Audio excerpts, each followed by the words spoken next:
بسم الله الرحمن الرحيم الحمد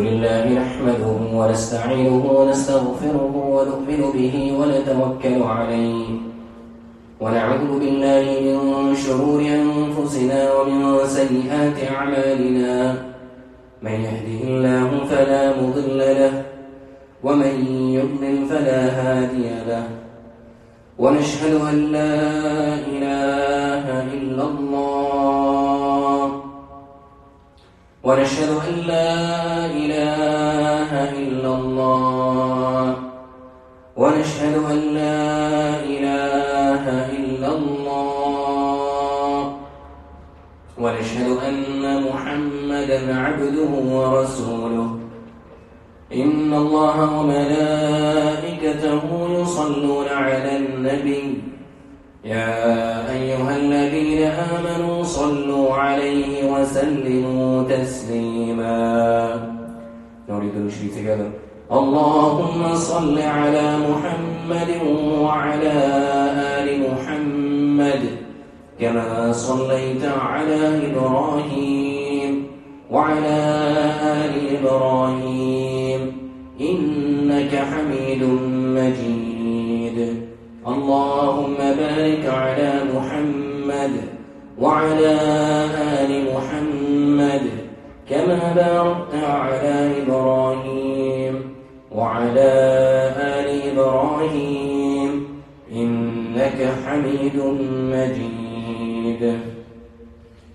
قال الله تعالى في القرآن المجيد والفرقان الحميد بعد أعوذ بالله من الشيطان الرجيم بسم الله الرحمن الرحيم واذكر اسم ربك بكرة وأصيلا صدق الله العظيم. السلام عليكم ورحمة الله وبركاته. All praise be to Allah subhanahu wa ta'ala, who has once again blessed and honored us with the opportunity to come to the masjid, to spend a few moments in the worship of Allah subhanahu wa ta'ala, a moment to try and gain the pleasure of Allah.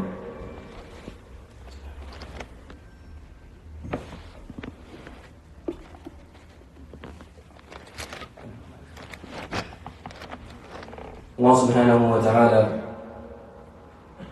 has shown great mercy upon us in everything that we do and everything that we have.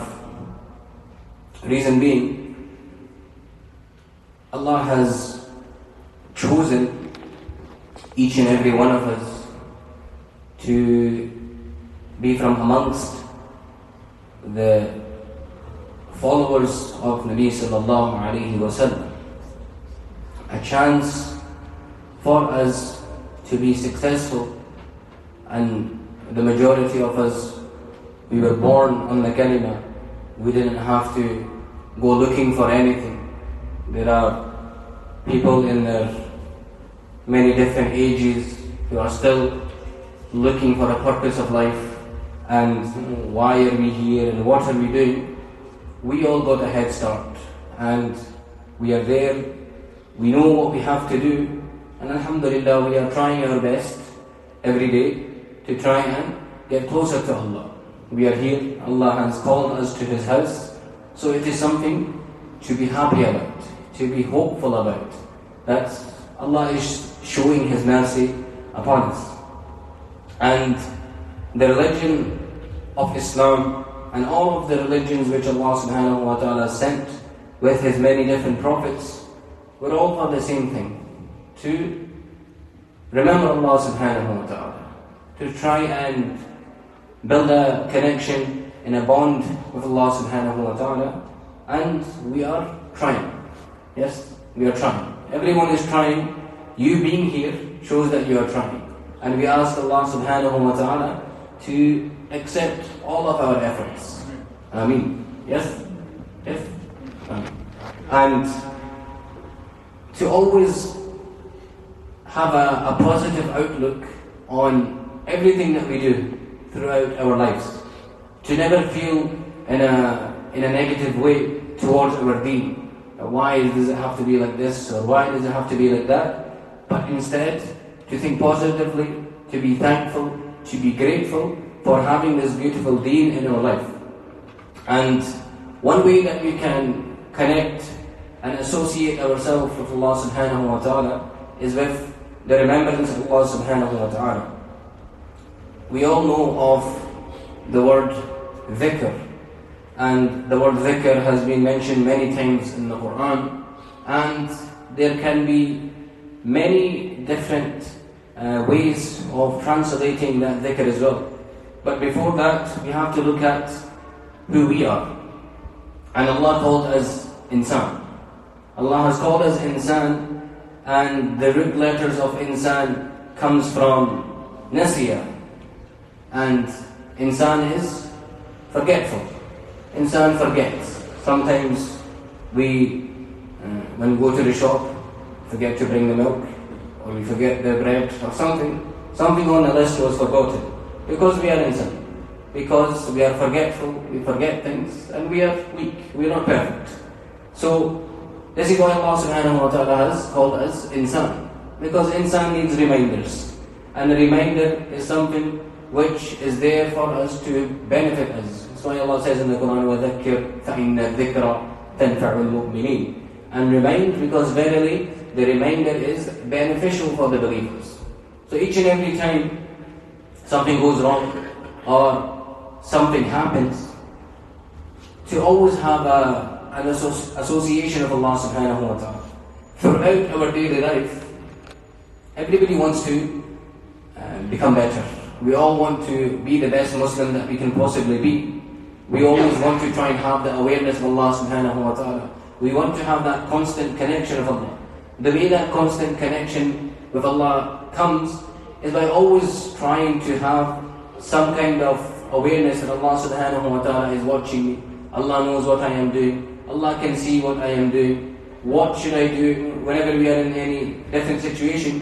What does my Allah ask from me in this situation? When it comes to work, how should I be working? What should I be doing? What kind of work should I be doing? All of these things, there are constant reminders that Allah puts in the heads of people sometimes. That what should I be doing? And there are so many ways that this can be explained.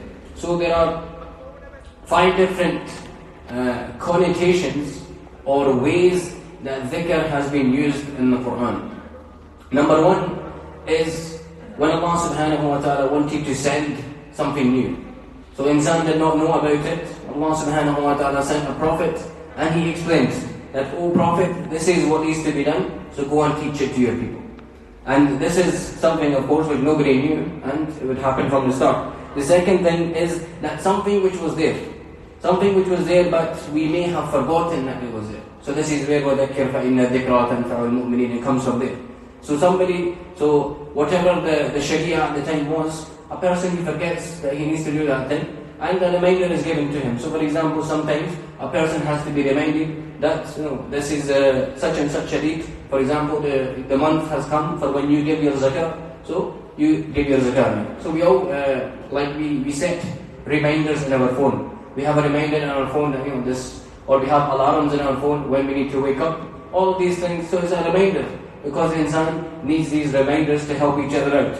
So this is the second thing. When we forget to do something, then a reminder is given. The third thing is that something which a person knows that they were supposed to do, but they may have overlooked it. They may have forgotten what it was. وَذَكِّرْ فَإِنَّ الذِّكْرَ تَنْفَعُ الْمُؤْمِنِينَ was the first one. Then there is فَلَمَّا نَسُوا مَا ذُكِّرُوا بِهِ فَتَحْنَا عَلَيْهِمْ أَبْوَابَ كُلِّ شَيْءٍ. Allah mentions in the Quran that there was something which he forgot. ذُكِّرُوا مَا فَتَحْنَا. Then Allah subhanahu wa ta'ala opened up all the doors for him, for that thing, and then he remembers, yes, this is the thing that I was supposed to do. So Allah subhanahu wa ta'ala, he will show the guidance, the path, that these are the ways that we need to go in order to get to wherever that person is looking to get to. And the next thing is a reminder which is given in the Quran to maintain the importance of something. وَالذَّاكِرِينَ اللَّهَ كَثِيرًا, or وَلَذِكْرُ اللَّهِ أَكْبَرُ. Allah subhanahu wa ta'ala mentioned in the Quran, وَلَذِكْرُ اللَّهِ أَكْبَرُ. This is something which has so much importance that we know that remembrance of Allah subhanahu wa ta'ala is the greatest. It is the greatest thing that a person can do is remember Allah subhanahu wa ta'ala in whichever way that they want to, whether it is through the recitation of the Quran, whether it is by reciting different adhkar, or whichever a'mal that they want to do. So a constant reminder is needed sometimes that, to remember. Allah has a position in your life. Allah wants something from you. Allah doesn't need it from us, but Allah is showing us that, if you want to get close to me, if you want to be successful in the akhirah, these are the things that you need to do, which is remember Allah from time to time. If we are able to remember Allah all the time, that's great, but if not, then at least time to time. And this is what our salah and our recitation of the Quran and our good deeds, our acts, these are all dhikr. Each and every one of them will come under the quality of dhikr, because it is a way of remembering Allah subhanahu wa ta'ala. And finally, the one is وَالذَّاكِرِينَ اللَّهَ كَثِيرًا وَالذَّاكِرَاتِ, is remembering Allah subhanahu wa ta'ala whenever that we can. The greatest thing that a person can do, وَالذَّاكِرِينَ اللَّهَ كَثِيرًا, doing it abundantly, all the time.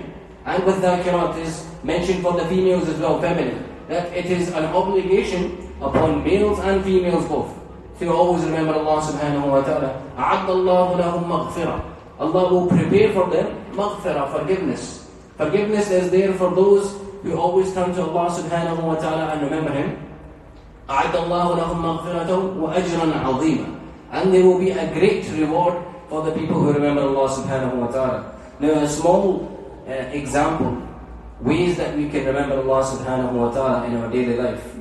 Each and every one of them, we all know them already. For example, the recitation of the adhkar that we do. So for example, something simple as saying Subhanallah. Saying Subhanallah. When we are driving in the countryside and we see some nice views, and what do we say? MashaAllah. Or we can say Subhanallah. Or we can say many other ways of glorifying Allah subhanahu wa ta'ala. This small phrase that we utter has so much significance in the eyes of Allah subhanahu wa ta'ala, that even though we are enjoying the view, we are being rewarded for enjoying the view because we have remembered Allah subhanahu wa ta'ala in that moment. When we are eating, the teaching of Nabi sallallahu alayhi wa sallam is after every mouthful, a person should say Alhamdulillah, that we are grateful for everything which Allah subhanahu wa ta'ala has given us. Every morsel of food that goes into our mouth, every time, whether we say it out loud or whether we are thinking it in our head, our eating then becomes an ibadah. It is a way for us to gain reward. So these are the things which Allah means by the dhikr and the remembrance of Allah. That every moment of your life there should be some kind of connection again back to this beautiful deen that we have. So you have Alhamdulillah when you are grateful for something, or even when something which doesn't go your way, something which didn't happen in the way that you wanted, but it could have been worse. But then we say Alhamdulillah in that moment. Alhamdulillah that it wasn't as bad. Somebody gets into an accident, but they are still alive. Alhamdulillah. So this is things that if we implement these small things into our life, MashaAllah, when we see something good, we see something nice, we all know about nazar, and we know about the evil eye. We know Nabi sallallahu alayhi wa sallam has said these things, they are all true. They are haqq. They happen. And a lot of it is happening in today's day and age. Why? Because people, the way insan has been created, is there is some kind of thing within them that we always want something good. We want something nice, and we want the best of things. And sometimes shaitan can get to the better of a person, and she's like, why does that person have it? Maybe you should, the way that a person looks upon another person, the way that with their eyes they can see, I wish I had that thing, I wish that thing was taken away from them. These kind of thoughts can come into a person. Now the only way that these things come into the thoughts of a person is if we present everything that we have in front of others. We are living in a time of social media, where people like to post pictures of all of their family members. They like to post pictures of which restaurants that they are going to eat. They like to show all these different things. Then they ask, why are troubles and issues happening with me? I'll tell you a small story. There's a famous person on Instagram who makes food, and a lot of people follow his recipes and all these kind of things. He's based in London, and he's a far relative who I just met one day. So he was telling a story that whenever I would make any kind of food, I would post it. I would post the recipe, and then it would go online. Many times, straight away I would get a sore stomach. Straight away. He used to get a sore stomach straight away. As soon as the post would go online, he's eaten the food, but only he would be the one who would get a sore stomach. So he said, I thought that maybe there's some kind of issue behind it. That maybe I am part of somebody is giving me the evil eye. So what I started to do after was that after I would make the food, I would wait 1 week to post that video. After the video was posted, then there would be nothing, no issues. He never got any sore stomach, he had never any troubles. So we see from this that very easily a person can get nazar, very easily can get the evil eye. What we have to do, and what the teachings of the Prophet ﷺ is that good things that happen to us, we keep it to ourselves. There's no need to share every single good thing that we have with the whole world, because we do not know what the intentions of other people are, what they might think when they see it. So to always keep those goodnesses to yourself. So going back to the small things that we should be doing. So for example, the one that took this one from here to there was the saying of MashaAllah. That when a person sees something good, a person sees something nice, they should say Allahumma barik. That Allah give you more, Allah give you blessings in it. That whenever we see something, to make a dua to the person. If they have something nice, give them a dua. Say Allahumma barik, Allah give you barakah in it, and you can make a dua, Allah give me it as well. There's no harm in that. But wanting to take something away from another person, this is where the issue comes from. Something as simple as astaghfirullah. I'll give you another story. Maybe 1.5 hours ago. 1.5 hours ago, I was sitting on the sofa, and I was just preparing this talk, and my daughter was sitting next to me. She was on a device. She was playing a game. She was playing a game on the device, and some music came in from the game. So as soon as the music came on, she goes, Astaghfirullah. She goes, I can't play this because it's an Astaghfirullah game, because it has music in it. So something as simple as that, if we teach our children that what is right, what is not right. So for example, there's the sweets as well, the sweets that have gelatin. I have taught her that these are the Astaghfirullah sweets, because I have gelatin inside, so I can't have that, that's Astaghfirullah sweet. So something as simple as that, where they understand the meaning of what is what. That to teach them goodness, and to always have that association with the deen. That our deen is a constant way of learning. The deen is a constant way of how can we learn and teach. No matter whether a person is 1 year old or 90 years old, there's always something that we can learn new about the deen. There's always something there which we can do to improve. So these small acts of the dhikr that we can do throughout our day, the saying of Alhamdulillah and Subhanallah, Allahu Akbar, La ilaha illallah. Prophet mentioned a hadith of the dhikr, La ilaha illallah. The best dhikr that a person can do is recite La ilaha illallah. The more a person reads La ilaha illallah, to think of the meaning, what am I actually saying? That there is no God but Allah. There is nobody who can do anything for me but Allah. Allah is in control of everything that I do. Allah is the one who is in charge of everything that I do. I can only be successful with the support of Allah subhanahu wa ta'ala. Another thing that we can do, the recitation of Ayatul Kursi. Ayatul Kursi, we need to understand the power behind Ayatul Kursi. Prophet mentioned that whosoever reads Ayatul Kursi at night time before they go to sleep, Allah puts a guardian next to him to protect him. He will be protected throughout the whole night. When there are Many people who have issues, they have nightmares, they have, sometimes they can't sleep, sometimes they wake up during the night, reciting Ayatul Kursi. This is one of the things that a person can do to save themselves. Not only that, about Ayatul Kursi, Muhammad mentioned whoever recites Ayatul Kursi after first salah, that person is guaranteed Jannah. Guaranteed Jannah just for reciting Ayatul Kursi. There is the recitation of Subhanallah, Alhamdulillah, Allahu Akbar 33 times each. He said this to his daughter Hazrat Fatima radiallahu ta'ala anha. She came to Nabi sallallahu alayhi wa sallam saying that I need some help at home. I need a servant who can help me at home. Nabi sallallahu alayhi wa sallam said, shall I not tell you something which is better than that? And then he gave her this adhkar, the recitation of Subhanallah 33 times, Alhamdulillah 33 times, and Allahu Akbar 33 times. To recite these, when reciting it, this is even better than if you were to have a servant at home, that it will give you even more blessings and barakah and everything that you do. So these things which Nabi sallallahu alayhi wa sallam has taught us, it is there for a reason. It's there so that we can implement it and bring it into our life. Another thing which is the third kalima, Subhanallah, Walhamdulillah, wa la ilaha illallah, Wallahu Akbar. These are things which are going to bring benefit to us. Rasulullah said, if a person had, the hadith that mentions that Rasulullah was walking through the street and there was a tree and he shook the branch, he shook the whole tree and all of the leaves fell off.